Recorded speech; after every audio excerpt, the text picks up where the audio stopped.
Good evening, everyone, and welcome back to the Ghost Biker Garage. I am your host, the Ghost Biker, and I am here at the historic Scott County Jail, and we've got a great show for you guys tonight. I know we've got a couple of really great guys that's going to be coming on. Got a little bit of technical difficulties, so they'll be popping on here in a few minutes. But I hope everyone has been having a great week. I know it's been beautiful weather here. We came off of a little cold front, but today and yesterday were absolutely gorgeous and perfect riding weather. So again, hope everyone is doing very well and that your May has gotten off to a great start. Just want to do a couple little announcements before we get to tonight's guest because we've got a whole lot going on here at the historic Scott County Jail. Let me see if I can share my screen here. Let me get this pulled up because we've got some things that's going on tomorrow night that we're really excited about. We made the announcement last night, and so we're going to be having 2 flashlight tours here at the historic Scott County Jail in celebration of the Friday the 13th. And so what these tours are, they are an hour and a half long flashlight tour. The first one here, let me just double check, make sure I'm telling you right, because we do change the times from time to time. So the first one is going to be tomorrow night from 8 until 9:30, and then it's an hour and a half long. Typically, we narrow those groups down to about 8 people, but we're opening up to 10 tickets per tour. And so you get an hour and a half tour of the jail as well as a free flashlight. And this is not a ghost hunting session, but we do a very small session in one of the very haunted areas up on the 3rd floor. So get those tickets in. The first one there is from 8 until 9:30, and then the second tour is from it's a little bit later. It's from 10 until 11:30. So we're selling a total of 20 tickets total, and really excited about that because the flashlight tours are something that's really popular. So doing that with a Friday the 13th theme, you can't beat that for a Friday the 13th. So we've got that. And then next Saturday, it's coming up on us really, really quick here, is the second annual Harold Young Memorial Scholarship Dart Run. And so you guys saw the video about that last time. We showed it. We'll be showing a little bit more this week. But a lot of you actually participated in that last year. And so I thank you for that. We're going to be presenting a student this year from Scott High School with a $1,000 scholarship on that date at the end of the dart run. And so the money that's raised from this does go to a student who is majoring in the field of science at Scott High School. So we're hoping this year to raise even more money and be able to either give away a larger scholarship than that or possibly 2 scholarships. So we had a lot of entries into this. We had 15 in total. And so like I said, hopefully, this year we'll be able to do something even bigger. But if you don't know what a dart run is, it's like a poker run, but it is a game of chance, a game of skill rather than a game of chance. And so you stop at the different locations. There are 3 in total. And the historic Scott County Jail is going to be the first stop. So we'll be stopping here, playing a hand of darts, and then you'll go to the second location, which is the Dilligaff Motorcycle Shop. You'll play darts there, and then you'll go down to the Widow's Sons Masonic Riders Association Lodge down in Robbins, Tennessee. We've got all the addresses posted on there. We're also going to post a map this week as well. So come out, play some darts for a good cause. It is $20 per person, and it does you do get a meal ticket with that as well. So it's going to be an absolute great time. A couple other little things. So that's coming up next weekend on May 21st. And then on Memorial Day weekend, on that Saturday, we're still finalizing the details of that, but we're going to have another haunted ride with Ghost Biker. And that's going to actually we're kind of changing it up this year. We're going to limit it to 35 tickets total. 35 motorcycles total. If you ride 2 up, obviously you can still get a ticket, but we're limiting it to 35 bikes. You're going to be going on a motorcycle ride with me. We're going to stop for lunch at the RM Brooks General Store there in Rugby, be able to have lunch there.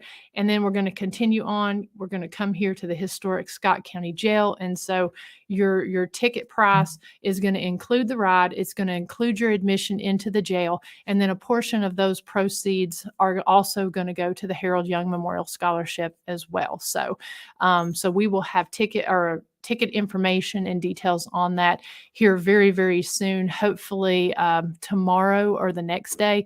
We just had a whole lot going on, so we want to get that up so that people can get their tickets. And then something else that I'll be giving a little more information about, I've been working with the London Laurel Tourism Commission in London, Kentucky. I've been working with them as well as Wildcat Harley Davidson, and we're working on a very, very special event that's going to be coming up the last day of September, first weekend of October. So that's going to be the let's see, is there 30 or 31 days in September? I'm not sure. It's that last day and October 1st. And so we're doing a really special event that we're going to have information. We met last week. And, if you've been to the Southern Kentucky, London, Corbin area, man, it's beautiful with some amazing riding roads. So we're going to have more information about that coming very, very soon. So I want to go ahead and get to tonight's guest. I've been trying to talk to these guys for a little while now. It seems like something's always come up with my side here. We had them scheduled at the first of the year, and due to some illness, they had to end up rescheduling. And so then when they were scheduled to come on, that was when my sister was in the hospital with her tongue cancer surgery. So we had to reschedule them to tonight. So I'm very, very excited to welcome the guys from Fallen Hour Radio onto the show. So, hey guys. Hey. Hey. Can you hear us okay? I hear you great. Thank you so finally much. did it. Yes. We're finally here. Yeah, I feel like this was a long time coming, man. Right. But it's going to be a great show. And so I thank you guys for taking the time and spending it with us this evening. Oh, well, thanks for having us. Absolutely. I know we got here a little bit late, and I had this guy. I was like, "Get to the house real fast!" And he got here like late. 20 minutes to set up everything.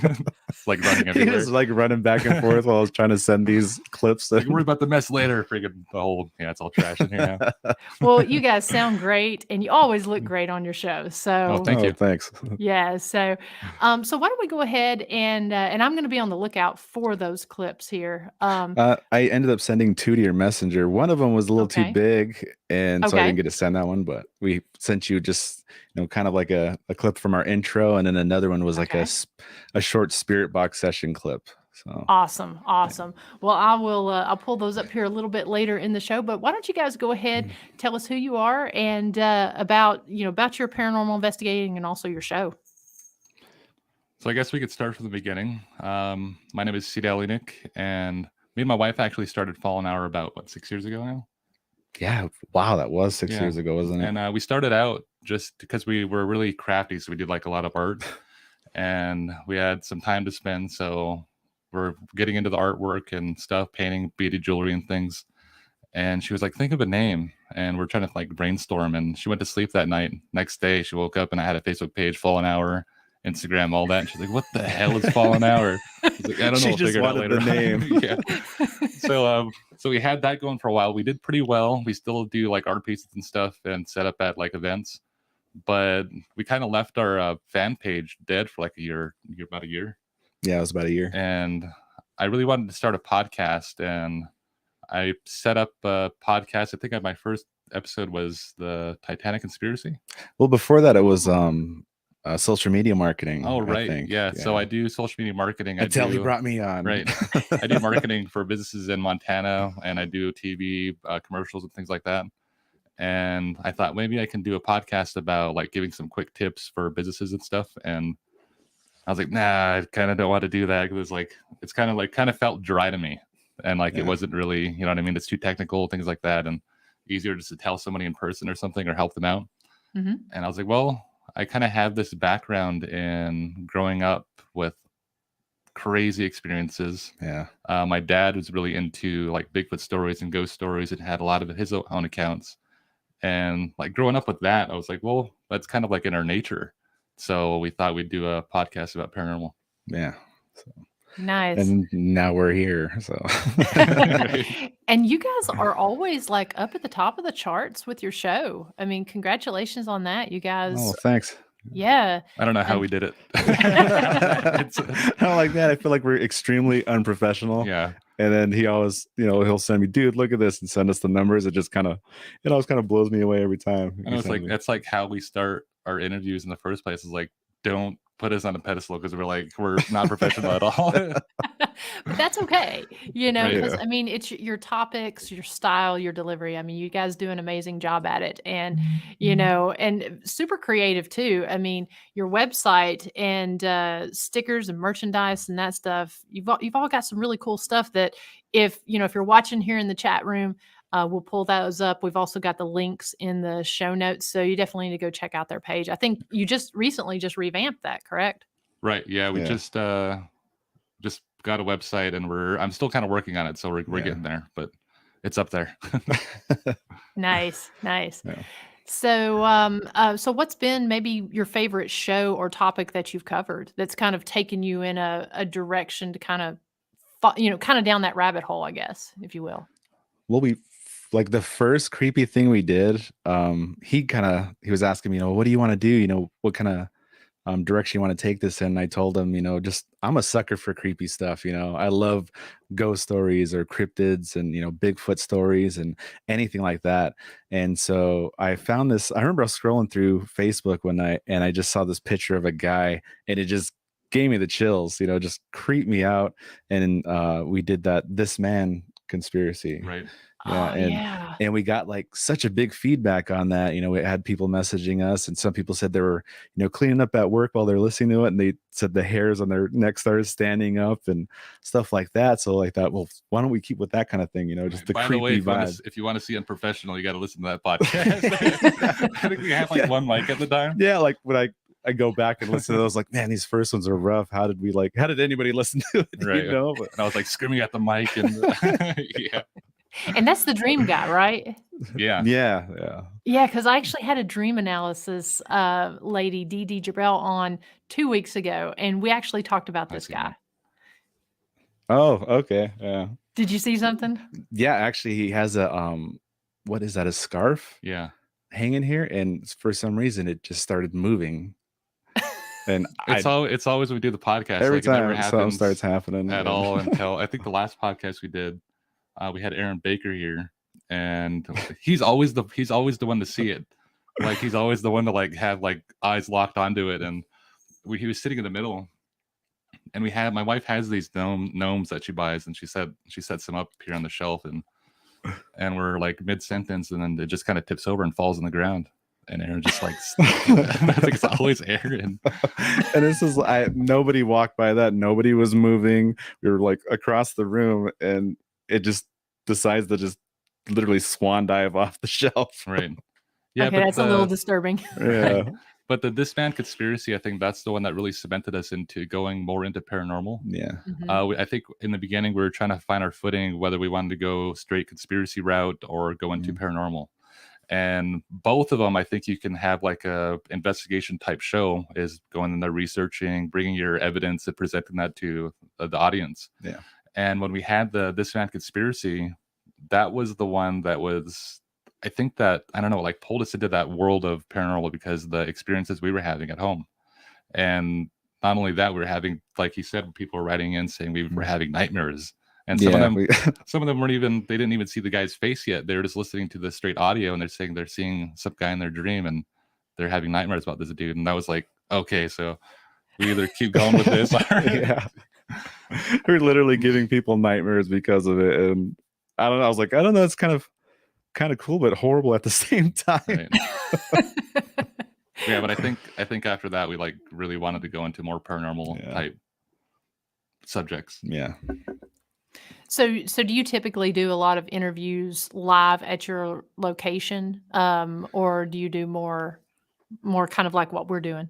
We do like pre-recorded episodes, like we'll pre-record it and then we'll, add all the all the flair to it and all that. But no, like recently we have been kind of getting into doing, interviews and stuff like that, and this too. So right, we have a lot of episodes that are kind of backlogged. I think we have we still have a lot that we haven't put out yet. Of different podcasts that came on during the Halloween season. We had some things come up there too, and Marcus came up, but we had to put those on the back burner. But we're planning on putting those out very soon. But we're trying to get back to podcasting more. We took like 3 months off or something like that. Yeah, we did. But that's from coming off of like 2 years or something straight, just like every week, podcast, editing, and but we took 3 months off, and we're getting back to it now, and we plan to put those out soon. Yeah, because that's when I talked to you guys when I was on your show was around Halloween, and I know you had some pretty big things planned. I didn't know if you actually got to do it yet and it was recorded, or if you're still working on. No, we had a lot of episodes banked, with other podcasters and stuff like that from all over the place, and I got really sick, and so we had to kind of postpone that because I got sick and he didn't have the time to put them out himself because he got really busy with work. So then we just kind of stored all that stuff away for now. So we didn't get a chance to actually put it out yet, but we still have, and we're going to put it out soon. Hence, Marcus happened. Exactly.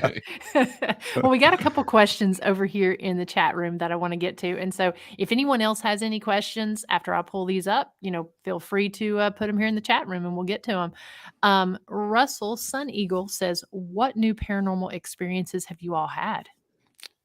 We've had a crazy couple months this past, this beginning of this month and some of last month. Yeah, we kind of really started getting into like he started it at first. We got some paranormal equipment, and he started kind of messing around with that and learning all the things with that, and we had some crazy stuff go on.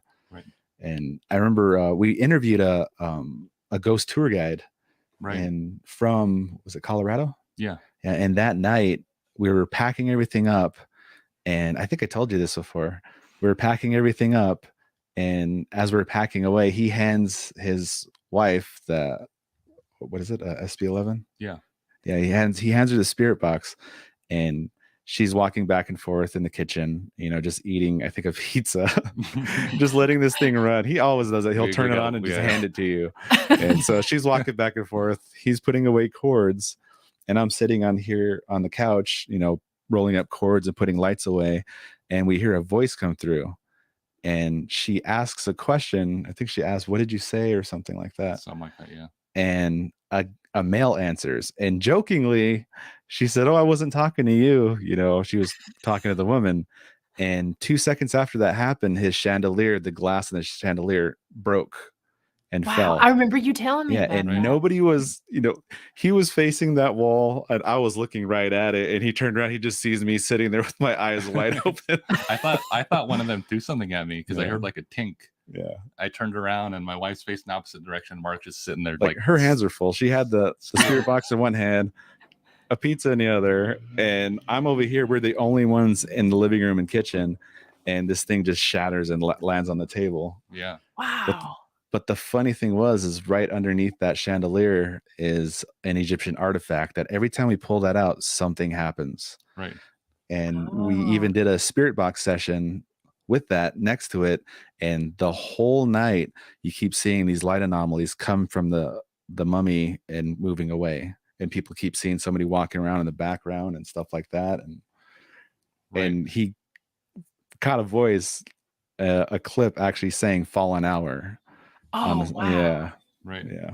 And I think that's one of the clips he sent you. I think I sent that to you. Okay, let me see. So we were messing with because we had this artifact, and I got this from an archaeologist, and he was doing excavations in Egypt, and he was able to take a couple things, and he sold these. He had them on the table and went down to the rock show, and like a rock and mineral show, and I seen these Egyptian artifacts there, and I've been looking for something like this for years. Because I like collecting like old things. Like I have 2,000 year old. A lot of strange things in this place. I have a 2,000-year-old Roman glass, like a Roman glass bottle. I have a lot of stuff like that, and I wanted something Egyptian because I'm like really into Egyptians. Yeah. And I was like can I buy this from you? He's like, if you put up the money, I'll give it to you. I was like, okay. So we took that home, but we noticed that every time we pull this artifact out, we have more activity in the house or in our podcast or with our guests.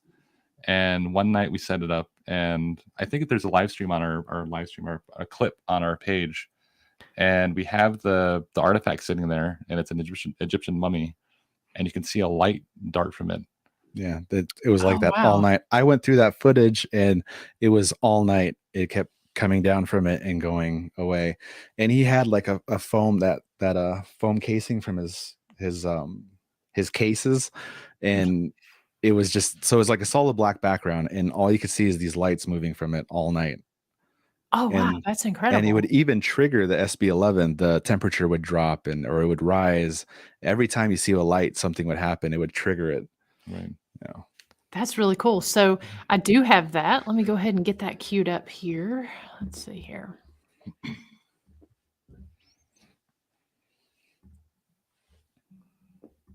Okay.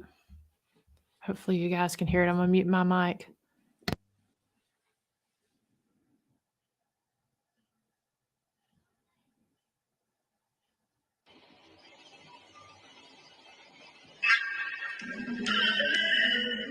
Whoa!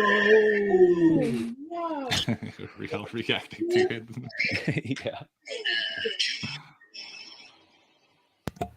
Okay, that was cool and creepy. So I'm going to play that again. There we go.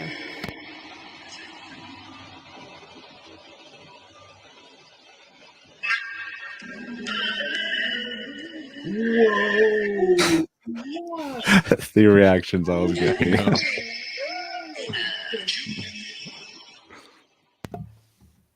Nice. That's really cool. I love the reaction. What's funny is in that clip, after he says, "Can you say fallen hour?" nobody else is talking. So those voices that you're hearing in the beginning saying, "Did he say fallen?" and I think something says something else. Nobody was talking during that time. Right. Oh, so that wasn't you guys? That was all recorded. No. Nobody was speaking at all. The only voice was him saying, "Say fallen hour," and everybody's reactions. Wow. So, yeah. So that was pretty cool. That voice would periodically come in and out, but she would never come around unless we were to mention, have her say fallen hour, or we called her Susan. Susan. Yeah. Because there's a what's that? Monsters versus Aliens. The chick on there, Susan. It's not how she got her name, but every time we'd bring up Susan or ask for Susan, she would answer, and it's that creepy kind of dragged out voice. Yeah, it's almost like she's singing or doing some singing or crying out. It sounds like some sort of weird thing with her voice, but it's always around the time where we're asking for Susan or. Can you say fallen hour? It's always Susan that comes through. Yeah, and maybe she's one of the ones. Oh, go ahead. Oh, I'm sorry.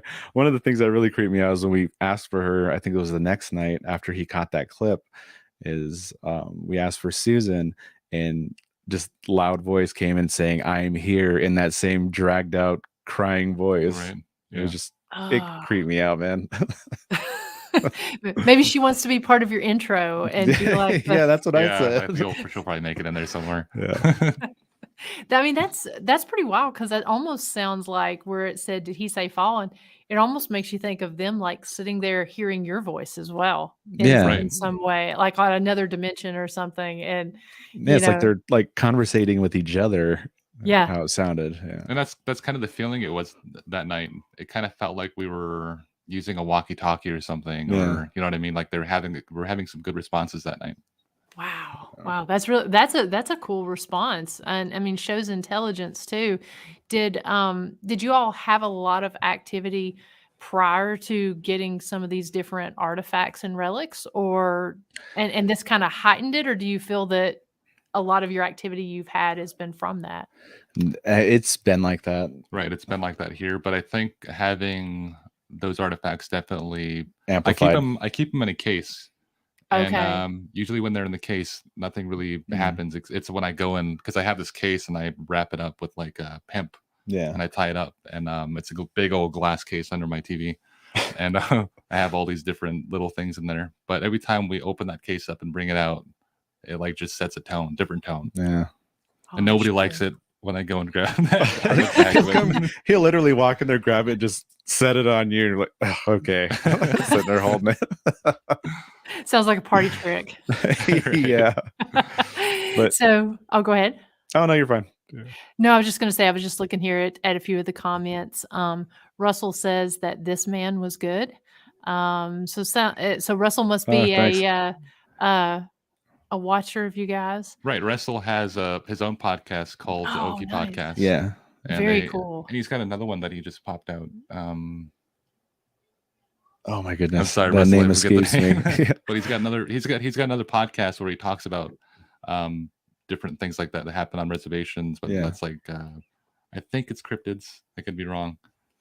But if he's in the comments, I guess he can tell us. Yeah. He says he remembers that he did a pod with you guys and had activity going on both ends. Oh God, yeah, that was so creepy. I think that was the first time it started to happen with the mummy too. Yeah, with the mummy. We had because I told him about the mummy. We brought it out, and Russell was noticing on our side the camera was vibrating or shaking, and we didn't really pick up on it. And on his side, we kept hearing like a little girl or something. Yeah, and we started hearing a woman's voice. I remember feeling like somebody walked by me, and I got the hairs on my arm started standing up, and I started getting tingly like across my back. And as soon as that happened, we heard a woman's voice on the headphones. And, yeah, but we were playing the blame game with Russell. Like, it's on your side. He's like, no, it's on your side. So we don't know whose side it was on. And he said he could the camera was shaking like somebody was walking, but there was like nobody here. And it was just such a creepy night, man. I think he smudged his house when he got off with us. And then after that, we were having kind of like a pattern going. Like every time we get off the call with the guests, they would write us and say, I'm smudging my house right now because it got creepy in here or something. Like, I was bringing those vibes. Like, we don't do it on purpose. It's the conversation. I think it kind of starts drawing that out and stuff. Right. Yeah, I know. And Joe mentions it. I know it wasn't last week. It was week before last when I was here at the jail doing my podcast. And I actually had somebody that walked from the booking room here behind me over into the other room, and 3 people saw it, and they were like, okay, something just passed behind you. And I was like, okay, I didn't see that, but I could feel something. And so then I kept hearing things out in the hall. And that whole evening beforehand, I was hearing, sounded like the cell doors up on the upper floor were crashing, and that there was people fighting upstairs. I mean, it was wild. We actually heard, as we were closing up, we heard something. My business partner went up to turn the lights off, and as she was coming down, she comes running down. She's like, something was like chasing me down the stairs or following behind me. So I need to actually go back and see, because it was just as I'm sitting here watching the chat room, all these people are like, Miranda, something just walked behind you. And then I think there were people seeing something in the window over there behind the door, seeing like kind of a mask, like they were peeping out. But what was the only thing I saw was as I was sitting here. So there's a window directly in front of me where I can see the street, and there's bars on the window. And so I was sitting here, and I literally thought there was like a man or something walked past. And of course, we're in the very back of a very rural area, so it's not like you get a lot of traffic at night. And so I thought maybe something had gone right in front. But I was actually seeing the reflection of something walking behind me. They're reflecting back at me through the glass. Oh, wow.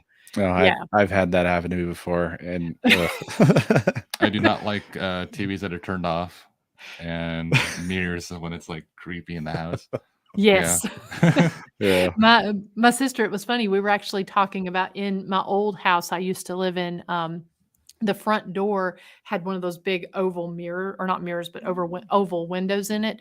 And she was sitting on the couch, and she just happened, of course it was dark out, and then the kitchen was back behind her. And so she said she was sitting there, and she looked at the window, and she saw this dark-haired girl. And now my sister is blonde. And so she's sitting there, and she was like, why do I look like that? And she couldn't figure out, because she thought she was seeing her own reflection until all of a sudden she realized, she's like, wait, I'm here.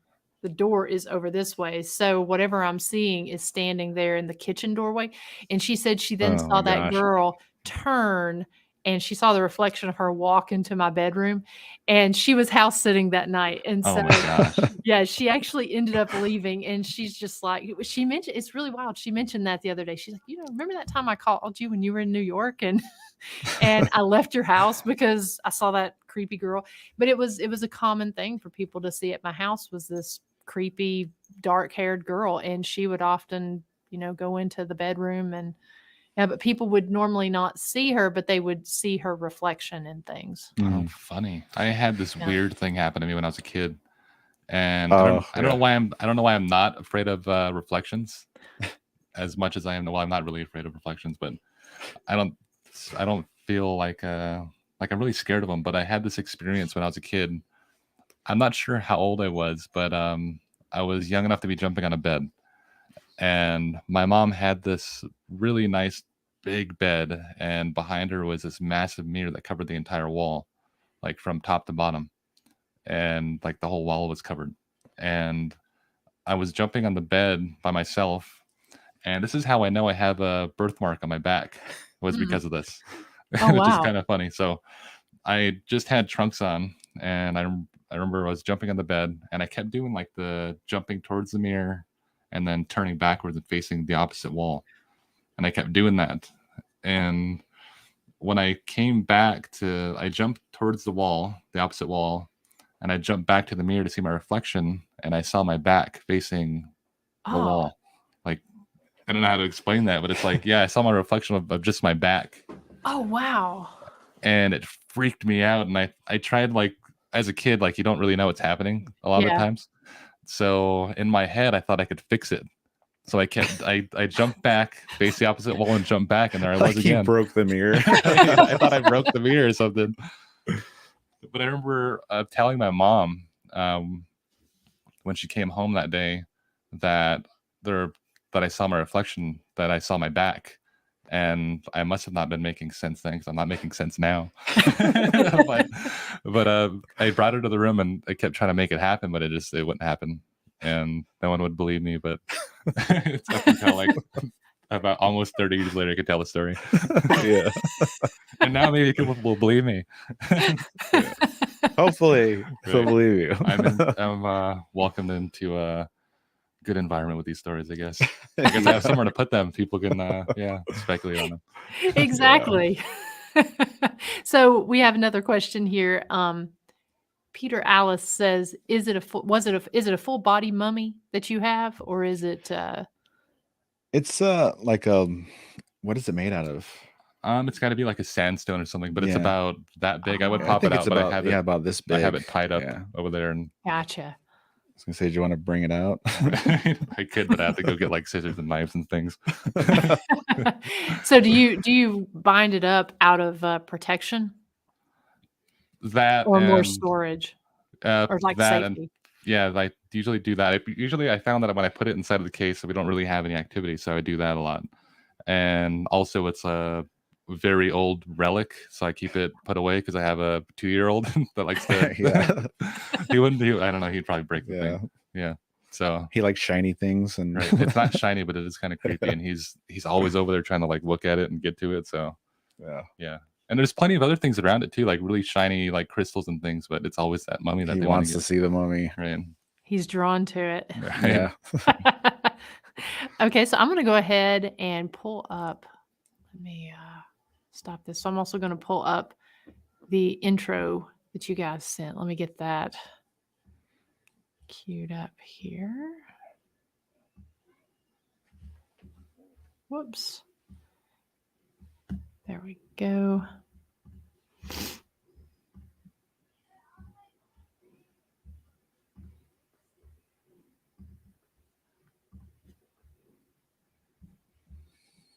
Okay, I gotta make sure I turn my sound on.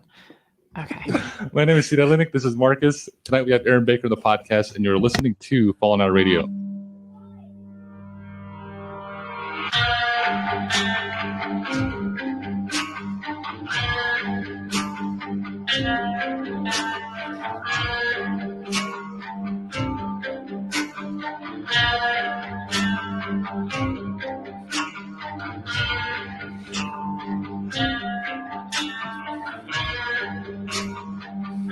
Well, welcome back to the podcast. Tonight we got to mention Taisha Olette. Thank you for sponsoring the podcast.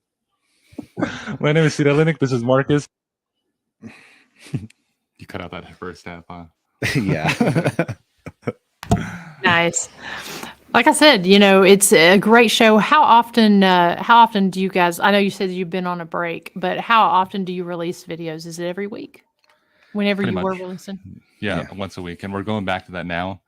We were planning on putting one out tomorrow, actually, but Mark must have slept last night because he wasn't here. Yeah, I was so tired. But our next episode will either be out Saturday, if I'm able to quickly edit, or Tuesday. Yeah. Okay. Yeah. Okay. And the best place where people can watch those? It's Facebook at Fallen Hour, YouTube at Fallen Hour, and on basically any podcasting platform at Fallen Hour Radio. Okay. I'm pulling up your site now. So if folks haven't watched, they definitely need to go and check it out because got a lot of videos they can catch up on. Yeah, we suck on YouTube. Our Facebook is wide. We got to work on YouTube more. So is this the Loud Anomaly one? That's one of them. Yeah, that's the mummy. Okay. Yeah, that's the little mummy artifact. Okay. Do you mind? It looks like a pharaoh, I think. Yeah. Yeah. Okay. Let me see if I can get that to play. Let me pull it up and see how. Okay. Let's see if that'll work. I think this is the one that triggered the. Yeah, we're all at my place, and we're doing this session together. I'll wrestle. That's the question. It feels cold. It does.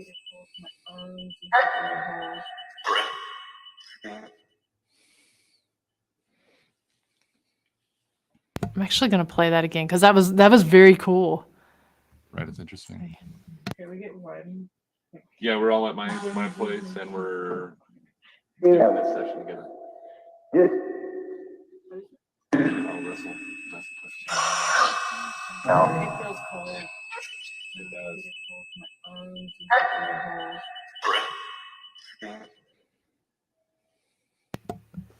Wow. Whoops, let's see if I can go back here. Let's see. And that what was the other one? The spirit box session with it? It's like an entire live. It's like over an hour long, I think. Oh, gotcha. You can sit here and watch, I think. Make my job easy. I thought it was really cool that the second that light came down, the temperature started changing and triggered the alarm. Right. Yeah. I thought that was really cool. Yeah, I mean, because, obviously it's cool whenever you see something or whenever you hear something, but when you can get several things like that to happen at once, that's pretty wild. Yeah. Right. And I think that's, I don't know, it's like every time we set out to do some sort of like investigation or talk to the spirit box or something, we always have some crazy things happen like that. And it's always in the kitchen area. Yeah, for some reason. Yeah. And the house that we live in actually has, so it's probably about 12 miles away from the original location. So it's been in this spot for, I don't know how many years. Quite a while, actually. Right. But before this, it was actually 12 miles on a reservation. And an owner bought it, moved it here. And some crazy things happen in this house. And it's got some really dark history as well. And especially in the last decade, it's had some pretty dark things happen here. Not while I was here. I was here. Yeah, actually. But while Marcus was here, there was some crazy things. I don't know if you want to talk about that, but I was going to say, can you share any of that? I won't get like too into detail, but a friend of mine used to live in this apartment. Actually, it's a duplex. Okay. And I used to live upstairs at the time, and I had a friend commit suicide down here. And probably a week after that happened, some stuff started happening. I remember I was sitting in the living room upstairs maybe a week after that happened, and my older daughter, she was maybe, I don't know if she was walking, I know that, and she was playing with some toys and stuff. And I remember there's a hallway right here with a big walkway, and the hallway going to the front door, was always dark. There's no light, so it's always really dark in there. But I had my bedroom door open and light was coming through the window, and there's another hall going to the left where the bathroom and my daughter's room is.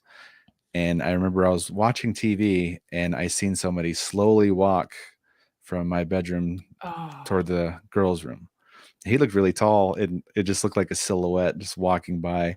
And I kind of tensed up, got that creepy feeling. And I thought maybe I'm just seeing things. And I glanced down and my daughter was looking around the corner like she just saw somebody walk by. So she looks over and then she looks at me and she just runs over to me, scared.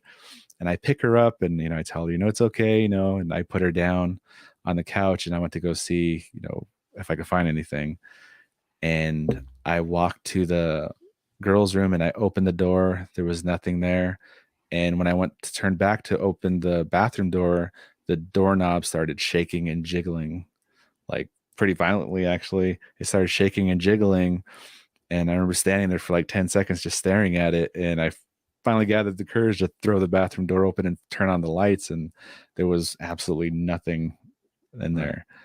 And that was just like probably one of the most mild things that happened in this place since he moved down here. And my older brother actually moved in too. So he moved, he lives in the one upstairs. We hear people running across, the floor upstairs, and it's really loud. Actually, you can hear him running back and forth. And he was the only one living up there at the time when we heard this a lot. And he would be at work. There'd be absolutely nobody upstairs, nobody in this entire building, except for whoever's down here. And it sounds like kids playing, or we'd even hear a woman crying upstairs. That happened a lot. And it got to the point where we'd have to go check or call him and say, "Hey, are you home?" He says, "No, I'm at work." And it was like constant for a while. Right. Wow. And once a year at least, we this started when Markus was here, actually. I helped him start moving out of here, I think. And I was just getting ready to move downstairs, and I was helping Markus move one night, and him and his wife, and we took off to a storage unit. And we came back home, and Markus comes downstairs, and I go upstairs. And within like a minute or so, the cops come knocking on Mark's door, asking, "Are you guys all right? We're hearing a woman screaming from the property. Like people are calling around the neighborhood saying there's a woman coming screaming from inside the building." Right. And I'm upstairs, and everything's fine up there. And the cop comes up there, and he's like, "You guys okay up here?" It's like, "What the heck?" I was like, "Yeah." Yeah, he asked if is the woman of the house here? I said, "Yeah, like, she's in the back room." And he's like, "Can I see her, please?" I was, "Yeah, okay." And I call my wife in, and she asks, "What's wrong?" And I say, "Everything's okay. Nothing's going on." And like, "Yeah, everything's fine. We're just moving out of this place." And that's when he tells us that there was his description was there was a woman in this building screaming bloody murder at the top of her lungs, multiple reports. And yeah, he asked if anybody's upstairs, and he had to go check upstairs just to make sure everything's okay. And I just, "Hey, police are coming upstairs," text them really quick. And literally it's like almost every year around the same time that happens. We get a knock on the door. The last time was last year at like 4:00 in the morning. Cops comes to my door, wakes us up, pounding hard on the door with his flashlight. I was like, "I got a brighter flashlight than you." That's good. But yeah, he's like, "You guys all right?" And the same thing, same little questioning and stuff. I was like, "Yeah, everything's fine." I was like, "You woke me up and everything's fine." But after that, then I've noticed that there's a pattern, and it's always from. He said it's always from this location. They're getting reports that a woman's screaming bloody murder from the property. Yeah. Wow. Do they kind of say who calls, or I mean, I don't know, maybe they're not allowed to say who calls, but just a neighbor, and we know pretty much most of the neighbors, so it's like, yeah, they said it was multiple reports when I was here, and that just, I don't know, it just creeped me out, man.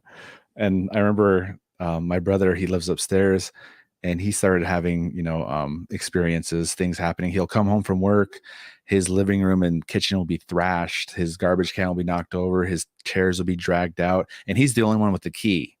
Okay. And he said, "Okay, this stuff is happening," but he just, whatever, he just cleans up and all that. And I remember it was probably a week he did not go home.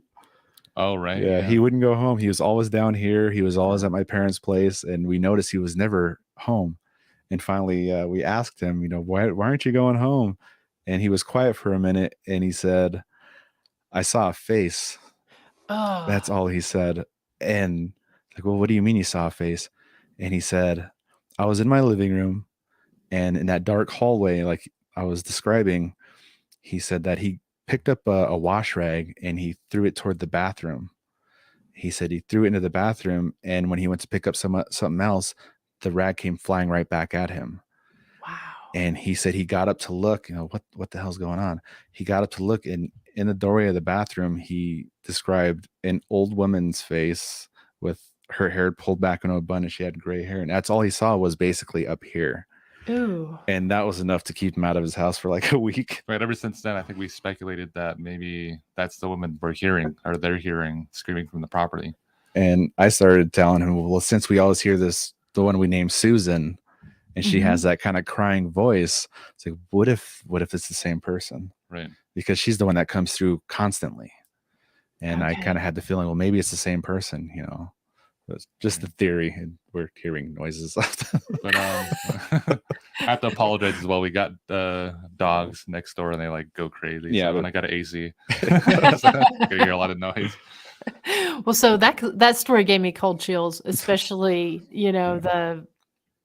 seeing the face and hearing that. And have you ever asked the spirit box or ever asked Susan any questions kind of pertaining? I mean, do you know anything about her history from anything you've asked?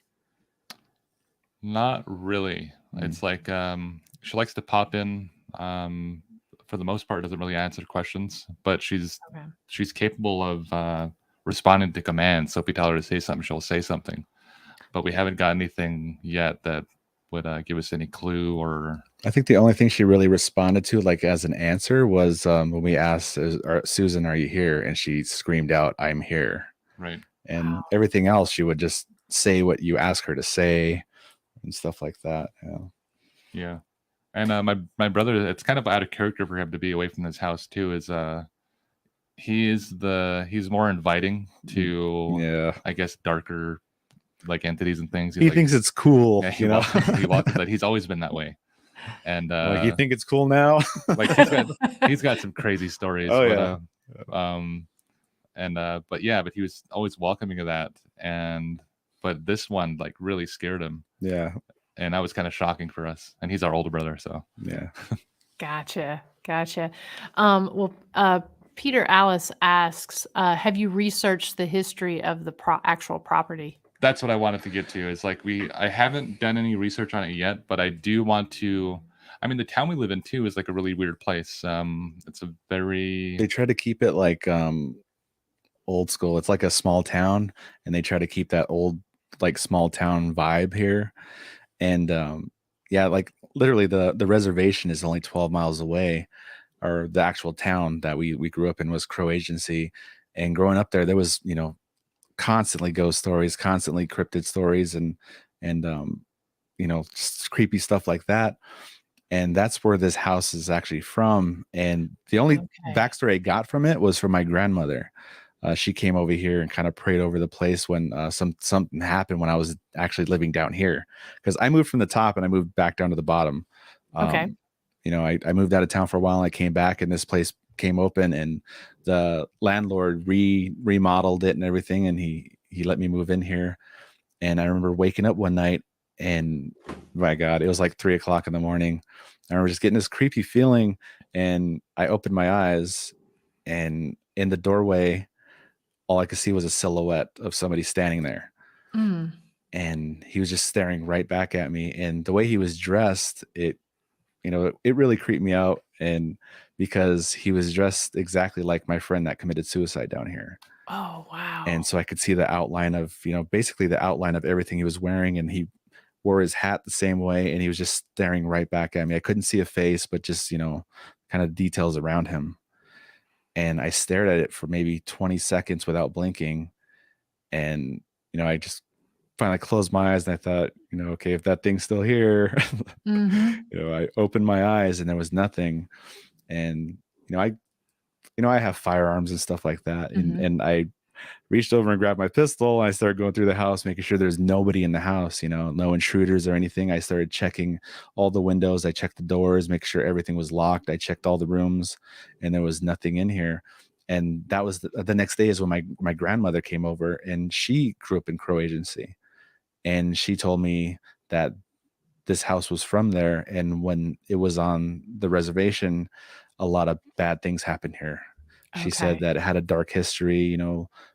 They did things in this house they weren't supposed to. And she kind of went on saying, like, they did, like, I think, seances and stuff. And she said that there was like a hardcore party house too, before it was moved here to Hardin, Montana, where we live now.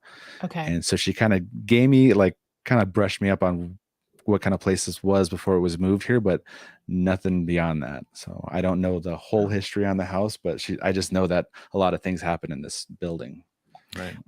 Well, it's interesting because I investigated the Ma Barker house there in Florida, and that house was moved, and so it's always interesting to talk about, like, if it's the land, if it's the house, that sort of thing. And, the way this house was moved, because it was the site of the longest FBI shootout in history. And so it was actually moved across the river on a barge and put in this totally different, isolated place, but still has, pretty much has the same furniture. It's still got the bullet holes in the wall and that sort of thing. The person who had it, they preserved it. And so it's interesting that the activity was attached with the house rather than staying with the land, which, that you can go into a whole bunch of theories on that as to why that is. But it's interesting that house seems to have kind of carried, I guess, its demons or its baggage or whatever with it when it was moved. Right. Nothing really happened to me, I guess, the first year I was living in the house, but I don't think it started till my brother moved in, and he's so inviting of that stuff. And I said, he brought it. That's my theory. Right. But in the bathroom areas where a suicide happened, and there's my bedroom's like right immediately off from the bathroom, and I have a pull-up bar there. And I noticed that when I every time I'd be up there on the pull-up bar, I'd always see something in that doorway. Wow. And that always scared the hell out of me. And I would always flick the light on in that bathroom or shut the door, but it never went away. Like it still happens to this day. It's like I still see something standing there. And he didn't know that until I told him. I said, that's actually where it happened, Oh, wow. And after that, he was, okay, it makes sense now, Right.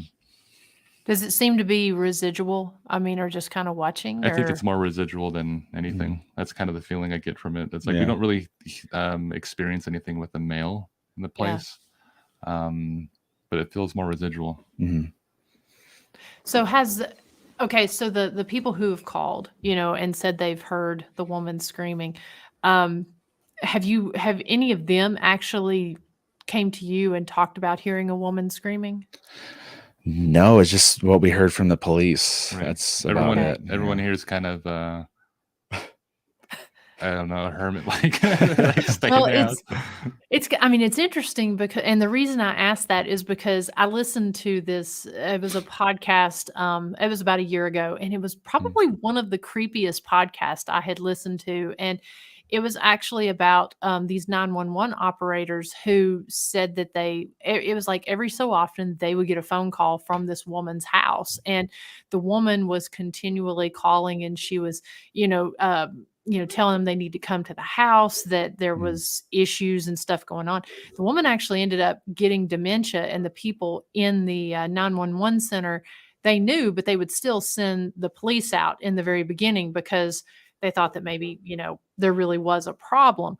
And so she ended up passing away. And there was a lot of other details in the podcast they were talking about, but she ended up passing away. And what was so eerie about it is it was like a year and a half, and they still had the call logs. They would get calls from this house. They ended up disconnecting the phone, and the house even ended up burning. And so because at some point it sat vacant, and vagrants and stuff came in and ended up burning. But for about a year and a half, they would get calls ever so often from this lady, and it was in the same woman's voice. It was coming from that specific house. And they had gone through all these different studies trying to figure out, if it was maybe a spoof or what was going on. Mm-hmm. And it was such a chilling and creepy podcast, the way they were telling it. But it kind of makes me wonder, if nobody on your end was talking about hearing it, if this was something that some type of I don't know, residual call or something like that the police may be getting. Maybe it's possible. Oh, it actually just reminded me of something. We've had an experience like that before, where we were in a building and we could hear something outside until we go outside, and you couldn't hear it. We heard this is when we lived on the reservation, and I remember we were in a computer room and we started hearing drumming, like Native American drums. Mm-hmm. And it started kind of getting louder and louder. And the direction it was actually coming from, there was no house there. It was just a vacant lot. Oh. There was nothing there. And we could hear it until we went outside. We opened the front door and walked outside, and it was dead silent. And we come back inside, and it started again. It started getting louder and louder and louder. And finally, we kind of did like a little, test. We had two people walk outside while these drums were really loud. Mm-hmm. And when they went outside, they said, there's nothing out here. It's dead silent. But within the house, you could still hear the drums really loud. Wow. Coming from outside. And that kind of reminded me of that, because we were inside this building and we hear absolutely nothing, but the surrounding houses are hearing this blood-curdling scream coming from this building. Right. And so this is not the first time we had an experience like that. Okay. Wow. Yeah, that's instantly what that made me think of, was that podcast I had listened to. And I just thought it was the creepiest thing, because they were playing at least what they could. They were playing of the audio from the 911 calls that they were getting of this woman. And it's just kind of, I don't know, it spins off a whole bunch of theories and stuff as to why, that sort of thing happens, especially why some people hear it and some don't, why you can hear stuff inside.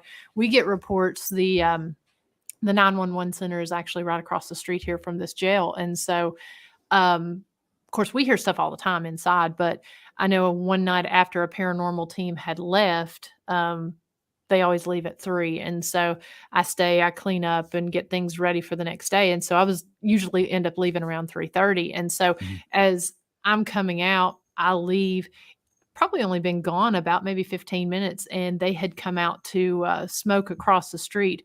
And they told us the next day that they had heard something up on the 3rd floor, just this woman, just this blood-curdling scream. So, wow. Yeah. Yeah. And so they instantly went back in right after that. So it's kind of funny though. It's because we don't hear nothing. Yeah. But other people do. And it's kind of like maybe she's projecting that onto them. I don't know. Very possible. I don't know how it's possible that it's able to, I guess, mute that to us. What, within the building? Right. And then put that on other people they hear. Yeah. Well, I like I said, I appreciate you guys, coming on tonight. I know we're getting close to wrapping things up. Why don't you go ahead again and tell people where they can listen to and watch your show? I know we did have a question a little bit earlier that asked if you guys only do video podcasts or if you also do audio. So we also do audio. Yeah. Okay. So every episode that we do, we have a video version of it, but we also upload the audio to all the major platforms. Yeah, we're on Spotify, Apple Podcasts, Pocket Casts, Radio Public. We're working on getting on. We're on iTunes. Well, on Apple Podcasts, but we're working on getting on Pandora as well. Oh, nice. But they can find all that on our website at fallenhour.com. You guys can watch the videos on facebook.com/fallenhour or at fallenhour on Facebook and at fallenhour on, we have an Instagram as well. I'm trying to build. Yeah. Okay, cool. And it's on a bunch of other, podcasting platforms too, that I didn't even know we were on, but right. I'll kind of glance at, we're on here too. Yeah, it's weird. So if whatever podcasting platform you use, search us and most likely we're on there. So. Nice. And you guys will be glad you did, because like I said, they're usually ranking at the top with their numbers and stuff. So it's really cool, really interesting to listen to.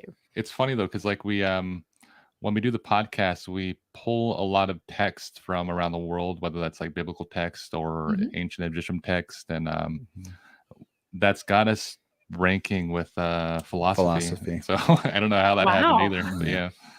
But like if anybody is wondering what kind of podcast it is, we kind of take a stab at the paranormal in a way that we try to find I guess trying to paint an explanation through text, or try to present a case of what it could be through text or findings. Or if it's like something like a cryptid, let's say like Dogman or Bigfoot, we try to kind of siphon through, Bible verses or Egyptian texts to try to see where we can find a source. On this last one, I think we stepped into the Book of Enoch a whole lot. Yeah. And that's something I want to get into, as well as starting to go through the Book of Enoch, and then start, because it's kind of funny that when you research these texts, and we grew up Christian, and so that's like in our blood to like when we try to explain something, with like I shoot straight to that, especially. Yeah. I'm always reading, and but when we're talking about a subject, whether that's like a goat man or a dog man or something, like those are profound in ancient texts, especially in biblical texts. And but we've kind of had that it's become a theme, I guess, on our podcast, is going through those texts and trying to explain things, and a lot of the times we find some really cool solutions. I know early on, not long after I had been on your show and was kind of talking to Marcus, I know you kind of shared a lot about that with, your Christian background and your scriptures and stuff like that. And I found that completely fascinating and such a great way to research, especially with that being your background, Yeah. It's kind of, I think it like lends more I guess credibility with spiritual things. Like I'm on my side, like my personal belief is researching those. It kind of explains a whole lot to you. And I know that our beliefs differ from a lot of our audience's beliefs, but they're also really engaged into it. Yeah, they are. And like, okay, so we're looking at this through a text point of view. It's an ancient text or a biblical text. And we try to present that as a case and saying like, well, they had this experience back then, 2,000 years ago. There's a certain character explained there, or there's certain things that an angel does or a demon does. And we can push that into today's experiences and try to find some sort of try to make sense of it. Right. Yeah. Yeah. Do you find that most of what you've experienced, that you are able to go back and find experiences and be able to make a lot of sense out of it that way? Right. Yeah. We do that a lot. And especially, I mean, there was people in the Bible who actually wanted to reach out to the dead as well. And and so you see that a lot happening in biblical text. And whether that's this is a big one for us, is we have this alien thing going on for the past year and a half, 2 years. It's been a debate. Right. Like we at argue first about I was like so into aliens, and then Mark was like so into aliens, and now it's like aliens don't exist or whatever. they're growing on another planet or something, they're a plant or something. But, so like he's saying, he wants to believe like there's a some kind of being from some other planet. And, he's explaining all these, alien encounters and stuff like that. But what makes sense to me is I feel like it's more demonic, it's just a misidentification. And that's how I that's how I look at it. And so we kind of argue back and forth. Right. So that was one of the ones we went into the Book of Enoch with, is the way that we perceive alien or angels today is they're this bright, nice looking character that you accept it as what it is. Yeah. But if you look in biblical texts, they were terrified when they had visitations. Mary's husband was terrified when he saw him in the temple. And so you see these kind of things happening in he was the text. one that couldn't speak after, wasn't it? And so you see these things happening in biblical text, and you look at what we're experiencing today, whether that's abductions or alien sightings. We jumped into the Book of Enoch because there was a strange story from the Book of Enoch about angels coming down to Earth Okay. And they were able to bring weaponry, advancements in technology, philosophy, and science. And there was a theory we're working on of back in one of the president's days. But he was said to have a visitation, and he was said to go and meet these extraterrestrials at a base. And within 4 months of that visitation, supposed visitation or meeting, the U.S. advanced in technology. Okay. So we kind of look back at this book of Enoch, which kind of differs from the Bible. They have a lot of different differences, I guess. But looking at those stories solely, you can see that these angels had capabilities of giving you technology and things of that nature. Biblical text, on the other hand, has a different way of presenting angels as they were there for service or whatever. But they all had their different appearances. And there is one angel in particular that is called angels and referred to as angels in the Bible that looks like you and me, like person. Yeah. And those are the ones that deal with humanity, I believe. And that's the theory we're working on right now, is can that be what we're experiencing on Earth, is these aliens, or these grays that they call them. It's kind of funny to say aliens because it feels like we're losing people here. No. I actually really like that. We're even kind of talking about we had a fallen angel. Right. So we had this scary theory. And this is what I'm talking about biblical text. But so people that were listening right now, we're going to go into this, I guess. But so the Bible explains how angels work, and they're there for service. God created them for service in biblical text. And we have these 5 divisions of angels that all deal with different, I guess, rankings within their hierarchy. And there's only one division that deals with humanity. Now you have like Michael and Gabriel that are archangels that deal with warfare, that kind of correlate with prayer and things. But there's one division that deals with humanity specifically. And we found scriptures, I think in 1 Timothy, that reference that angels don't learn about God through God himself. They don't learn about heavenly things through God himself. They have revelation through watching us humans. And that's referenced in the book of Timothy. So we had this theory that popped in my head, and like you can see it on the podcast. This last one is like I'm sitting there and I'm like thinking, and like there's like gears turning. And we had this theory of what if, because angels fall. There's fallen angels, and we know this whole story. So if an angel, if his sole job is humanity, dealing with humanity, if he was to fall from heaven, he's got nowhere to learn now. Like he can't go and learn have revelation through the church anymore. Right. Because when he's a fallen angel, he's more of a demonic realm now. Yeah. So if you had a job, right? For like 15, 20 something years, and you left that job, that's all you know. So now we paint a picture of this fallen angel who is classified as an angel, who looks like a person, falls to earth, has advancement in like technology and things like the book of Enoch explains. That's all he knows. So maybe he's able to go and he looks so crazy. He's able to go and abduct people or have experiments and things of that nature. That actually makes a lot of sense. Yeah. Right. No, because I had Preston Dennett on my show, and my primary study is paranormal, but I've become more interested in cryptids and ufology and stuff by a lot of the guests that I've had on the show. And there was something he said that got me to thinking, because I'm like you, I feel like there's stuff out there. I have no idea as far as studying it, as far as like sky watching and that sort of thing.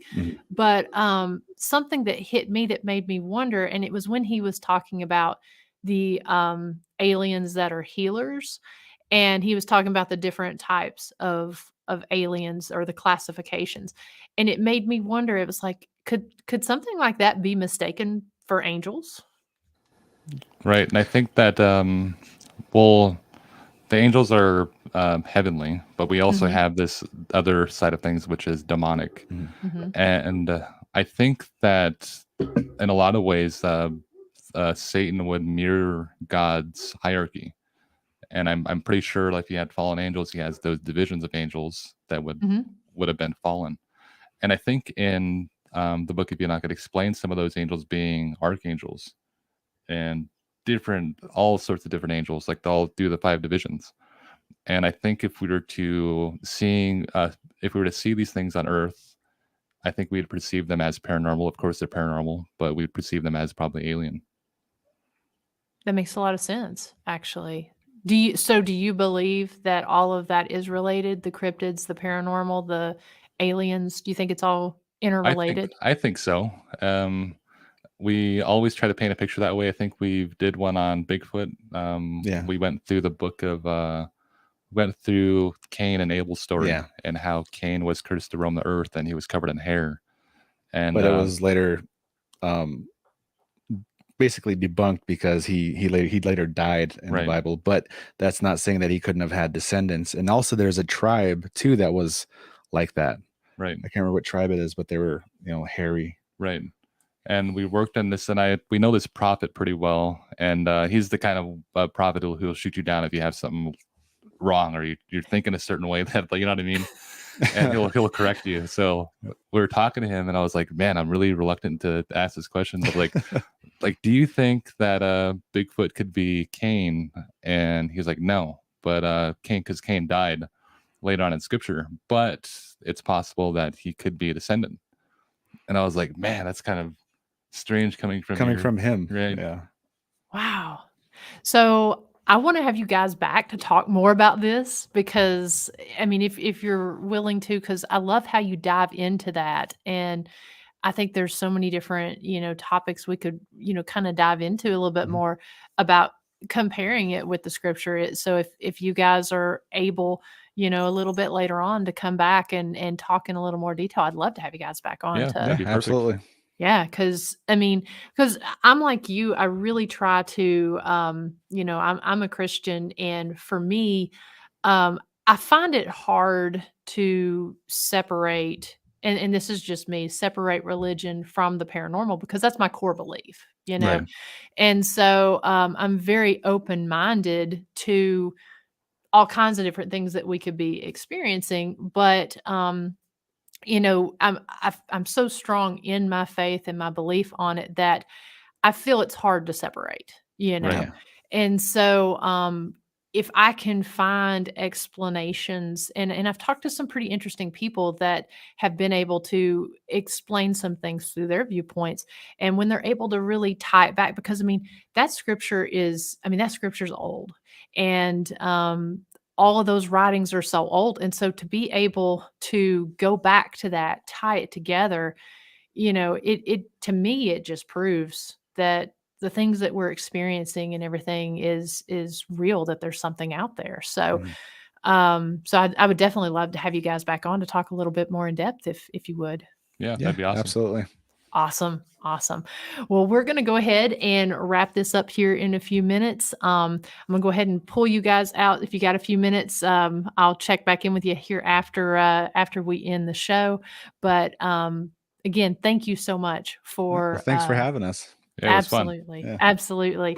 And thank you guys so much in the chat room for taking time to spend the evening with us. And I hope that you guys will come out. If you're close, I hope you'll come out and spend Friday the 13th with us here at the haunted, historic Scott County Jail, and take one of our flashlight tours, because we're constantly finding out more and more history about this location. And Dr. Christy Sumner and I absolutely love being able to share that through our historical research as well as through our paranormal research. So I hope that you guys will come and check that out. We are selling tickets through 4 p.m. tomorrow. So we are not selling tickets at the door.